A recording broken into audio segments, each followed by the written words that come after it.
Vous venez de traverser le pays pour commencer à vivre dans l'endroit de vos rêves, un appartement de 2 chambres dans la ville ensoleillée de Los Angeles, en Californie.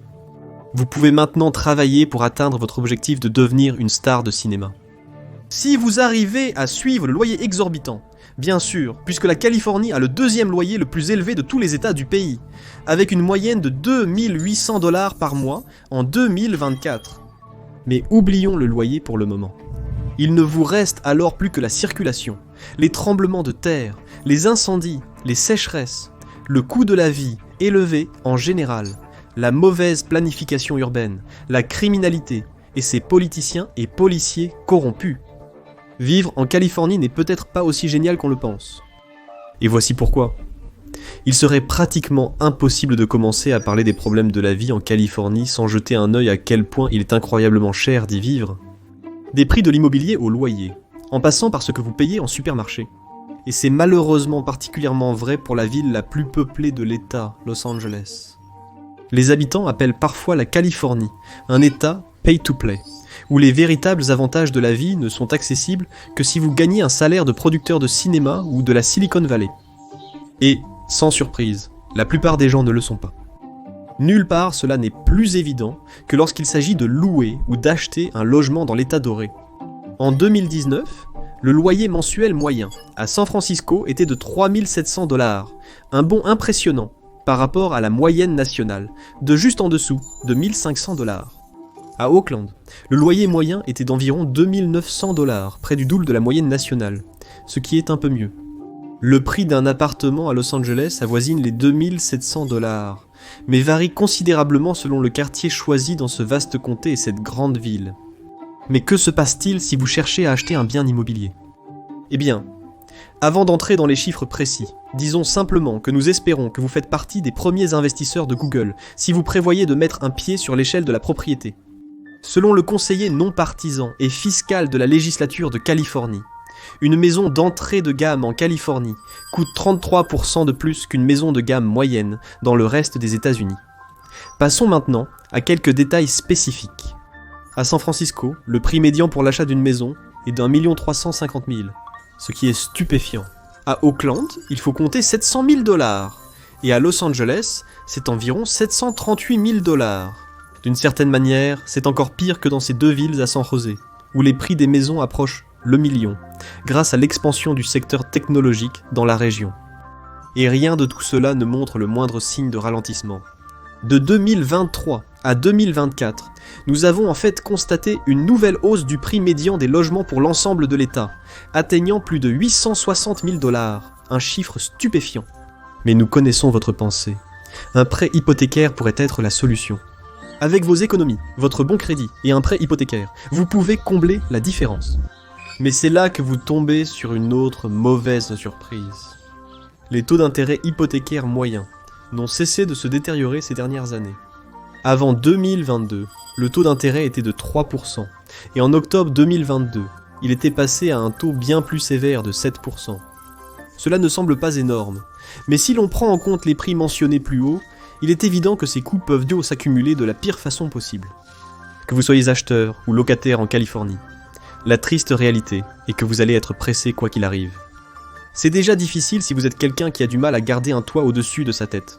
Mais si vous n'arrivez même pas à atteindre ce seuil, la situation va devenir encore pire.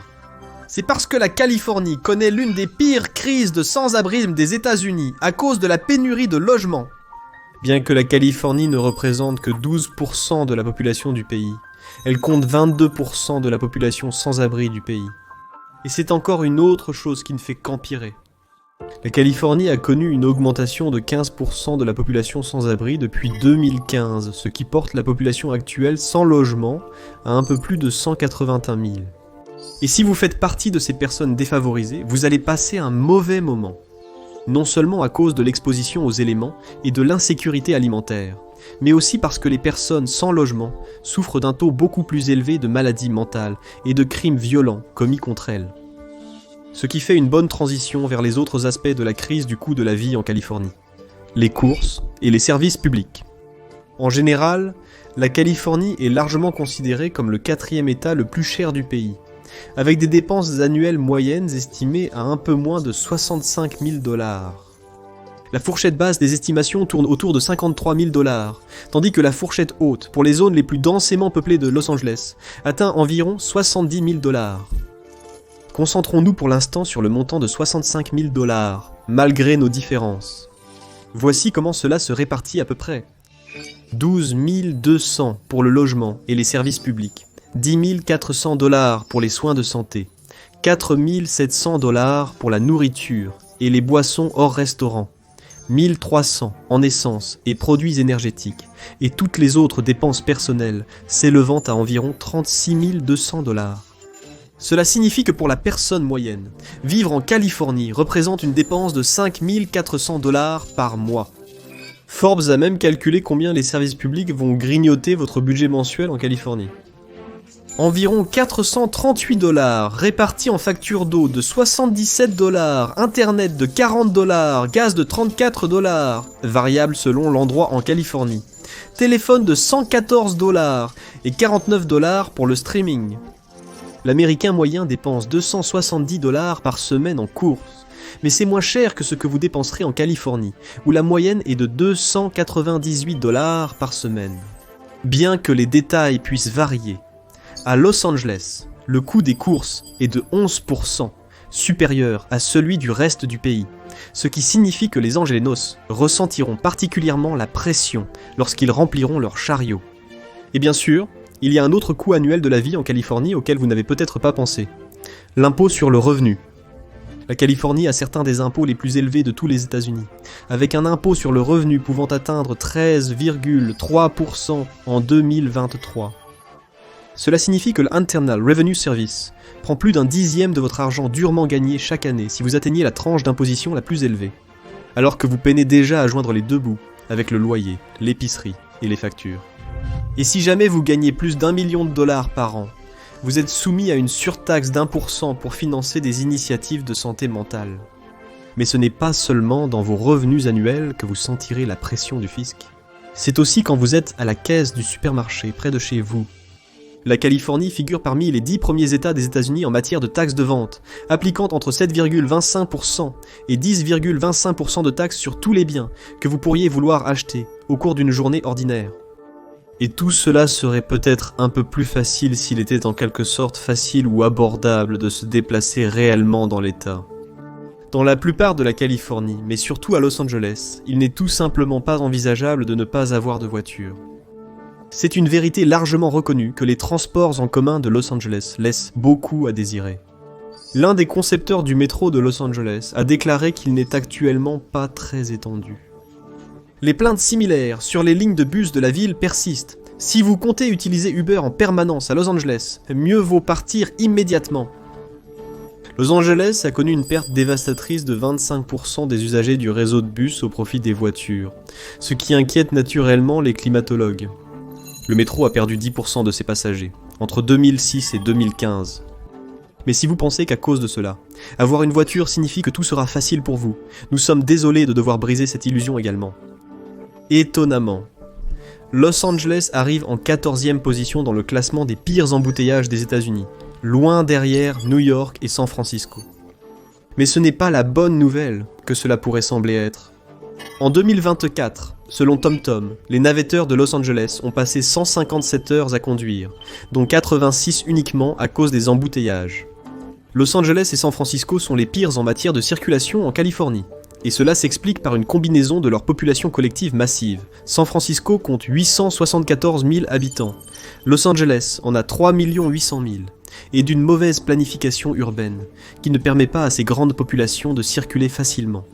San Francisco compte environ 394 000 voitures sur la route, et Los Angeles possède un chiffre impressionnant de 7 900 000 véhicules immatriculés, ce qui revient à un peu plus de 2 voitures par personne. Ironiquement, les embouteillages proviennent du fait que ces villes ont des infrastructures conçues pour les automobilistes. Comment ça fonctionne ? Eh bien, vous voyez, cela devient une prophétie autoréalisatrice qui encourage davantage de personnes à acheter des voitures et à prendre la route. La plupart de ces villes ont été planifiées au début des années 1900, pour des populations du début des années 1900. Elles n'ont jamais été conçues pour desservir sans encombre le nombre de personnes et le nombre de voitures que la Californie a aujourd'hui sur ses routes. Et puisque les transports publics californiens ne peuvent pas offrir d'alternatives significatives pour le moment, la situation ne fera qu'empirer, peu importe combien d'autoroutes sont ajoutées ou élargies. Et même si posséder une voiture est une nécessité pour s'en sortir, vous allez quand même ressentir une douleur profonde dans votre portefeuille, à cause de cela. Rien qu'à Los Angeles, vous pouvez vous attendre à ajouter environ 2600 $ par an à vos dépenses granicht, rien que pour l'assurance automobile. Et à cause des longs trajets quotidiens, l'angéléno moyen finit par dépenser $1 de plus par gallon à la pompe que l'américain moyen, et toutes ces petites dépenses s'accumulent. Et d'une certaine manière, c'est même mieux qu'à San Diego, où en 2019, les prix de l'essence ont atteint des sommets de $4,20 le gallon. Selon le calculateur de salaire décent du Massachusetts Institute of Technology, un adulte californien sans enfant paiera un coût médian de transport de près de $10 700. Et si vous avez un ménage à double revenu avec 2 adultes qui travaillent et 2 enfants, vous envisagez près de $17 900. Et en plus de cela, les récents incendies de Palisades à Los Angeles ont encore aggravé les problèmes de congestion dans la ville et le comté. La fermeture de la Pacific Coast Highway a forcé les personnes qui prenaient normalement cet itinéraire depuis Chautauqua Boulevard, à Santa Monica jusqu'à Carbon Beach Terrace, à Malibu, à emprunter les autoroutes très fréquentées 101 et 405 à la place, ce qui aggrave la situation pour les conducteurs qui ont toujours pris cet itinéraire. Nous reviendrons plus tard sur les problèmes que posent les incendies de forêt aux Californiens. Pour l'instant, nous devons jeter un rapide coup d'œil à un problème qui touche les gens tous les jours dans la rue. Bien que la criminalité en Californie ait diminué depuis les années 1980 et 1990, elle demeure un problème non négligeable. Cela a connu un pic pendant la pandémie et n'est jamais vraiment retombé, un phénomène étrange qui a été observé dans une grande partie des États-Unis. Selon l'Institut de politique publique de Californie, les crimes violents ont augmenté de 1,7% en Californie entre 2022 et 2023, et le taux de criminalité violente de l'État reste supérieur de 15,4% par rapport au niveau d'avant la pandémie en 2019. Les crimes contre les biens et les homicides ont connu la plus forte augmentation. Les homicides en Californie en 2023 sont supérieurs de 19,6% au niveau de 2019. Les vols de voitures ont augmenté de 8,6% en un an, ce qui les rend 42,9% plus fréquents qu'en 2019. Même le vol à l'étalage a augmenté de près de 40% en 2023 et de 29,3% par rapport à 2019, ce qui représente des statistiques assez préoccupantes. La Californie est également un centre d'activité de gangs violents, avec certains des groupes criminels les plus dangereux et redoutés des États-Unis, ayant une présence considérable dans l'État, et à Los Angeles en particulier. Parmi les gangs ayant une présence enregistrée à Los Angeles, on trouve la famille du crime israélienne Abergil, les Bloods, les Crips, les Asian Boys et les Sons of Samoa. Il y achète aussi la fraternité aryenne, les nazis lowriders, les satanas philippins, le cartel de Sinaloa, la mafia mexicaine, Mara Salvatrucha, 13, le Tiny Rascal Gang et la triade chinoise. C'est probablement l'un des groupes les plus impressionnants et variés de gangs de rue et de syndicats du crime international de tout le pays. Mais le crime n'existe pas seulement dans les rues en Californie. Il a une emprise tout aussi toxique sur le gouvernement que dans les ruelles sombres et les bars de motards. En septembre 2024, certains commentateurs ont qualifié la Californie de nouveau centre américain de la corruption politique en raison du nombre croissant de cas graves révélés à différents niveaux du gouvernement californien. Depuis 2014, 576 responsables publics en Californie ont été condamnés pour corruption fédérale, bien plus qu'à New York, au New Jersey et dans l'Illinois, des États pourtant stéréotypés comme corrompus. Pourquoi la Californie est-elle devenue aussi corrompue ? Eh bien, il y a plusieurs raisons. Selon le commentateur Josh Friedman, il y a une forte concentration du pouvoir à l'hôtel de ville de Los Angeles, le déclin des médias locaux, le désintérêt pour la politique locale et la super majorité démocrate grandissante au sein du gouvernement californien ont contribué à protéger les responsables publics des conséquences. La plupart des crimes commis ici relèvent de la corruption et du trafic d'influence, essentiellement lorsqu'une personne ou une organisation verse de l'argent à un politicien pour qu'il utilise son influence politique en sa faveur. Certains politiciens particulièrement corrompus, comme l'ancien membre du conseil municipal de Los Angeles, José Huizar, vendent activement leurs services aux plus offrants. Huizar et ses 2 collègues du conseil étaient impliqués dans une affaire exceptionnellement audacieuse. Il a accepté un pot de vin d'une valeur d'1,8 million de dollars en jetons de casino, ainsi que des cadeaux tels que des chambres d'hôtel, de l'alcool et les services de travailleuses du sexe, afin d'accorder des permis avantageux à des promoteurs immobiliers chinois. Mais même Huizar n'était qu'une petite partie d'une conspiration plus vaste, car il semblait finalement être la marionnette de l'ancien adjoint au maire de Los Angeles, Raymond Chan, qui avait déjà été condamné pour racket. Plus de 50 personnalités politiques et dirigeants clés à Los Angeles et San Francisco ont été condamnés depuis 2019. Ils ont vendu leur influence dans tous les domaines, du développement immobilier, comme dans le cas de Chan et Huizar, à des contrats lucratifs de gestion des déchets, comme ceux que la propriétaire de l'entreprise de recyclage Florence Kong espérait obtenir grâce à ses propres pots de vin. Tout cela montre clairement que la corruption est profondément enracinée dans la politique californienne, et ne pas pouvoir faire confiance à ses propres élus est juste une raison de plus pour laquelle il n'est pas toujours agréable de vivre en Californie. Mais si vous pensez que les politiciens sont mauvais, vous allez vraiment être choqué par ce que vous allez entendre sur la police californienne. L'un des autres problèmes les plus honteux et les plus connus en Californie, en particulier à Los Angeles, est la violence policière et la corruption qui y règne. Cela a donné lieu à certains des scandales de ce genre les plus médiatisés aux États-Unis. Pendant des décennies, il était largement admis que le Los Angeles Police Department avait tendance à utiliser une violence excessive et l'intimidation, en particulier contre les communautés minoritaires. Cependant, les tensions ont culminé avec le tabassage de l'activiste Rodney King par la police en 1991. Une vidéo tristement célèbre a été largement diffusée dans les médias, montrant des agents du Los Angeles Police Department électrocutant Rodney King avec un pistolet paralysant avant de l'agresser violemment avec des matraques. 4 agents ont continué à le frapper au sol longtemps après qu'il soit devenu inerte. Après que 3 des agents ayant frappé Rodney King aient été acquittés en 1992, les émeutes de Los Angeles ont éclaté en réaction, libérant des années de ressentiment anti-police et de tensions raciales dans la région de Los Angeles. Les émeutes ont été l'une des pires tragédies de l'histoire de la ville, entraînant la mort de 63 personnes et blessant près de 2400 autres. Au cours des 6 jours qu'ont duré les émeutes, près de 12 100 personnes ont été arrêtées, et on a rapporté $1 milliard de dégâts. L'émeute a été réprimée par les forces militaires envoyées dans la ville, qui ont affronté les émeutiers, ainsi qu'un certain nombre de gangs criminels ayant rejoint le conflit, notamment les Crips, les Bloods, Mara Salvatrucha, 13 et la mafia mexicaine. Par la suite, le chef du Los Angeles Police Department, Daryl Gates, a pris sa retraite, mais la corruption qui s'était installée au sein de la police de Los Angeles n'a pas quitté la force avec le chef Gates.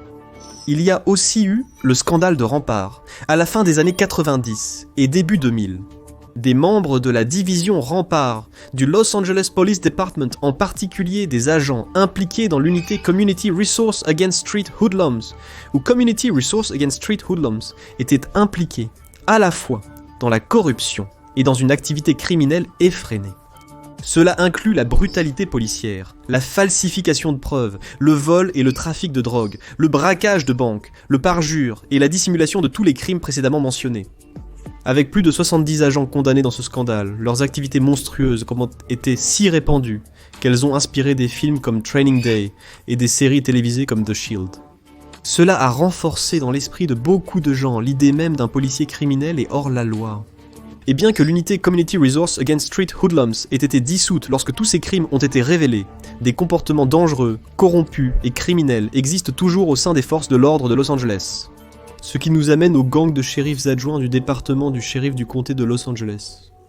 Il s'agit de gangs illégaux, formés par des adjoints du Los Angeles County Sheriff's Department, au sein même de leur propre service de police, généralement identifiés par des symboles et des tatouages assortis. On observe également des schémas de comportement violents ou discriminatoires envers les personnes qu'ils sont censés protéger. Ce phénomène est documenté depuis les années 70 et continue encore aujourd'hui, souvent avec la défense du bureau du procureur du comté de Los Angeles. Une enquête de 2023 a révélé qu'au moins 6 groupes sont encore actifs. Et puisque tous les membres opèrent derrière le mur bleu du silence, ce qui les empêche de jamais se dénoncer entre eux, il est extrêmement difficile de démanteler ces groupes. Parmi les exemples les plus tristement célèbres, on trouve les exécuteurs de Compton, les faucheurs, les serpents à sonnettes, les blancs de Wayside, les vikings de Linwood, les diables de Tasmanie, les petits diables rouges, les Jump Out Boys et les indiens d'Industry. Ça vous donne une assez bonne idée du genre de personnes auxquelles vous avez affaire ici. Et même en dehors de ces groupes criminels plus conspirateurs, il y a eu de graves allégations de corruption systémique et de violence de la part des agents du Los Angeles Police Department. Certaines fusillades impliquant des personnes tenant des objets aussi anodins qu'une fourchette en plastique, comme dans le cas de Jason McCanney, ou un téléphone portable, comme dans le cas de Mario Sanchez, ont conduit à des accusations selon lesquelles ces agents sont formés à être paranoïaques, hyper vigilants et excessivement prudents. Quelles que soient les raisons profondes derrière cela, il est indéniable qu'il y a quelque chose de troublant qui traverse à la fois le Los Angeles Police Department et le Los Angeles County Sheriff's Department.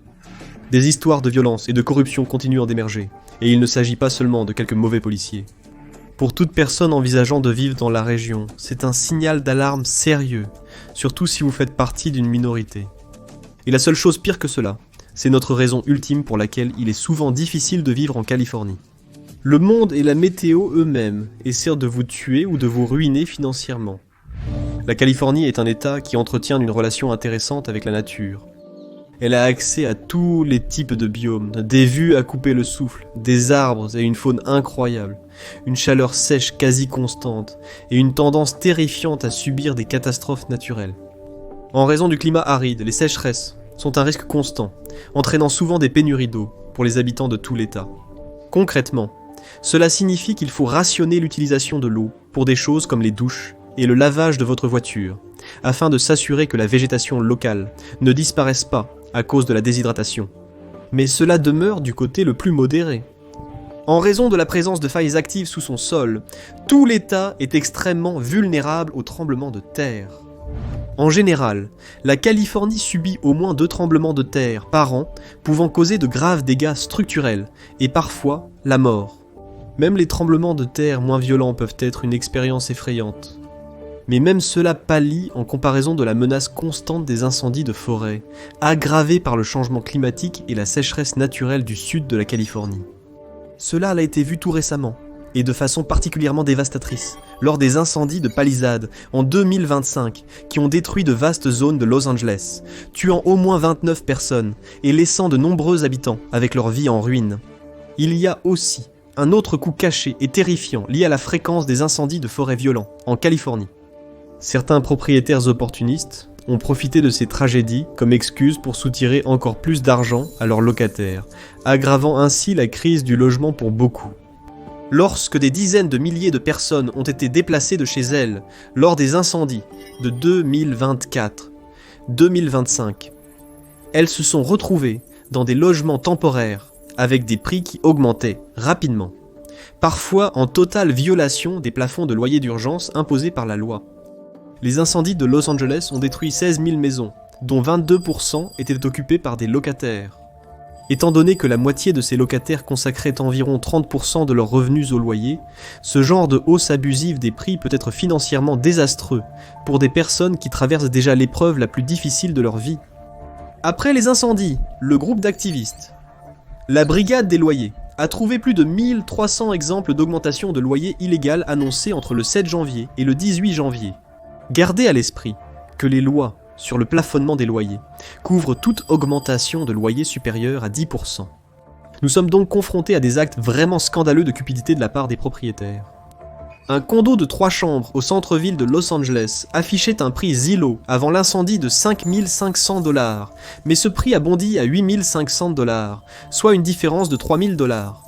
C'était jusqu'à ce que l'acte de hausse illégale des prix soit découvert et que le propriétaire retire rapidement l'annonce. Mais d'une certaine manière, même cela paraît insignifiant comparé au culot d'une maison de 4 chambres et 4 salles de bain à Los Angeles, qui affichait un loyer mensuel de 16 000 $ avant les incendies et de 29 000 $ après. Cela fait une différence de 13 000 $. Ce ne sont là que quelques exemples parmi tant d'autres. Et si ce comportement persiste à chaque fois que Los Angeles subit ces incendies de forêt tristement réguliers, son marché immobilier pourrait sombrer dans un cauchemar encore plus coûteux. Mais ce ne sont même pas forcément les pires problèmes liés aux incendies de forêt fréquents. La Californie a été classée parmi les États ayant la plus faible qualité de vie, l'un des problèmes chroniques particuliers étant la qualité de l'air. C'est un problème avec lequel Los Angeles en particulier lutte depuis des décennies maintenant. Bien que le problème semble être en baisse, Le rapport 2022 de l'Association pulmonaire américaine sur la qualité de l'air a révélé que la situation s'était en réalité aggravée au cours des 5 dernières années. Los Angeles, en particulier, a la pire qualité de l'air du pays, et les raisons en sont un mélange intéressant d'activités humaines et d'un piège unique lié à la géographie locale. Los Angeles agit comme un bassin, entre l'océan et les montagnes de San Gabriel et de San Bernardino, qui culminent à plus de 10 000 pieds d'altitude. Cela piège essentiellement les polluants provenant des voitures, de l'industrie, de la consommation d'énergie individuelle, des processus chimiques et du smog des incendies de forêt dans la ville, presque comme un immense bol rempli de gaz toxiques. Cela a sérieusement alarmé l'Agence de protection de l'environnement.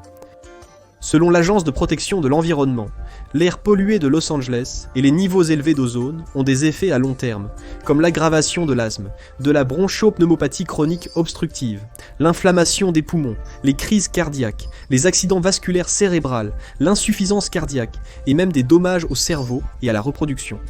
Sans oublier les plus graves, le cancer et la mort prématurée.